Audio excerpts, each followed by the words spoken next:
नमस्कार दोस्तों, मैं अंकुर उपाध्याय स्वागत करता हूं आप सभी का आपके अपने YouTube channel share market analysis में। दोस्तों, बात करूंगा रिलायंस के स्टॉक के बारे में और इस शेयर पे मैंने आप सभी के साथ एकदम सही टाइम पे आपको बाइंग रिकमेंडेशन दी।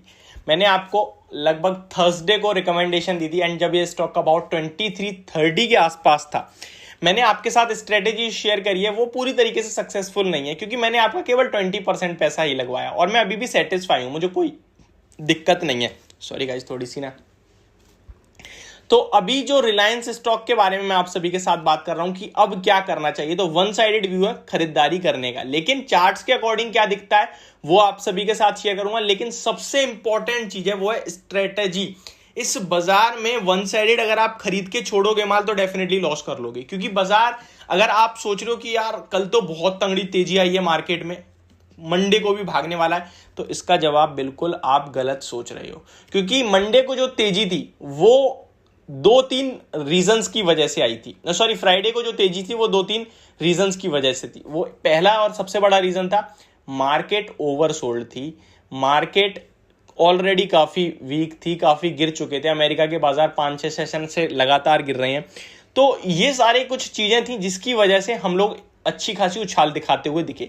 सेकंड सबसे बड़ा रीजन था आरबीआई की मॉनेटरी पॉलिसी में कुछ भी नेगेटिव हुआ ही नहीं, सब कुछ नॉर्मल रहा। तो वो एक मार्केट को काफी पसंद आया। ऊपर से डॉलर इंडेक्स में ऊपर से काफी बड़ी गिरावट और रुपए की मजबूती, ये कुछ चीजों ने मिला के बाजार को तगड़ा शॉर्ट कवरिंग का सहारा दिया। ठीक है, अब रिलायंस के स्टॉक के बारे में बात करूं तो आज मींस ये कल के सेशन में यानी कि फ्राइडे के सेशन में 52 रुपीज की तेजी के साथ बंद होता हुआ दिखाया आप सभी को 2377 के भाव पर। अब आपको क्या करना चाहिए इसके बारे में बात करते हैं।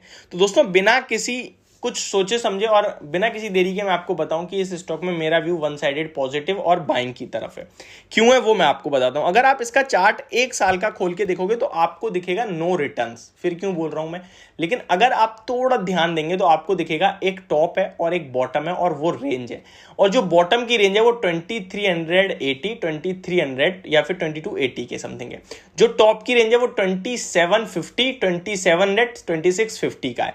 अब स्टॉक आपको कहां मिल रहा था उस दिन, तो 2330 के आसपास मिल रहा था, यानी कि बॉटम रेंज के पास, जहां मैंने आपके साथ रिकमेंड करा कि आप 20% अभी लगाइए 2280 पे, 20% और लगाइए 2250 पे या 2240 पे आता है तो 20% और लगाइए, बचा हुआ पैसा हम बचा के रखेंगे आगे के लिए। ठीक है, अब इस स्टॉक में आज उछाल मिला है तो क्या करें। अब तो कोई बात नहीं, 20% से पैसा कमाया है वो इन्वेस्ट रखिए। और यहाँ ट्रेडिंग का व्यू था ही नहीं, इन्वेस्टमेंट व्यू है। इस स्टॉक में आपको 2550 का पहला रखना है टारगेट, दूसरा 2650 का रखना है, और वहां चाहे तो आप दूसरे पे सारा बुक भी कर सकते हैं।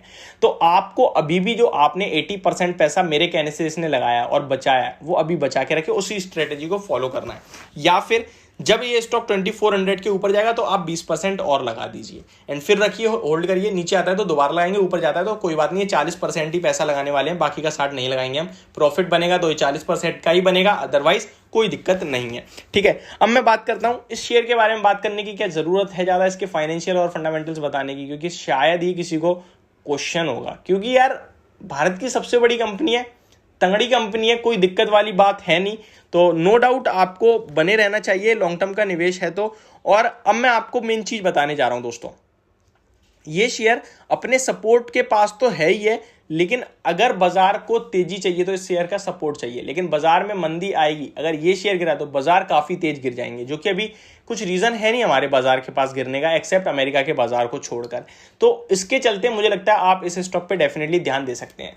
अगर आपके पास है तो होल्ड करिए, नहीं है तो खरीदने की राय है यहाँ पे आपके लिए। एसएल मेरे पास नहीं है क्योंकि मैं स्टैगर्ड वे में खरीदारी करने की सलाह दे रहा हूँ। मैं हर डिप को बाइंग अपॉर्चुनिटी यूज करने को कह रहा हूँ। और ऊपर में मेरा 2600, 2650 के टारगेट है, जहां जिससे पहले आपको बेचना नहीं चाहिए। अब मैं स्टॉक के बारे में थोड़ी सी चीजें बताऊंगा। स्टॉक का वॉल्यूम जो कल के सेशन में ट्रेड हुए वो 85 लाख शेयर्स ट्रेड हुए, 67 लाख शेयर्स का एवरेज वॉल्यूम है अगर आप देखें तो। और बाकी की इसकी डिलीवरी परसेंटेज भी देख लेते हैं कि पिछले कुछ दिनों में कैसी डिलीवरी आ रही है स्टॉक में। तो वो अगर आप देखेंगे तो कल के सेशन में 63% की डिलीवरी परसेंटेज है, ये कल के सेशन का मीन्स मेरा कल से जो है वो आपका, मैं आपको बता दूं, थर्सडे का है, क्योंकि फ्राइडे वाला नहीं आ रहा है अभी। तो थर्सडे को 63% की डिलीवरी थी, जो कि एक बहुत ही तंगड़ी होती है। 5 दिन का एवरेज 58% की डिलीवरी, बहुत शानदार यार। 30 दिन का एवरेज 54% की। रिटर्न्स की बात करें तो ये स्टॉक आपको नीचे ही मिल रहा है, मैंने आपको जैसे बताया रेंज जो उसके निचले स्तर पर ही है। लेकिन 1 साल की बात खराब है, लेकिन 2 साल में आप देखेंगे तो आपको कुछ और दिखेगा।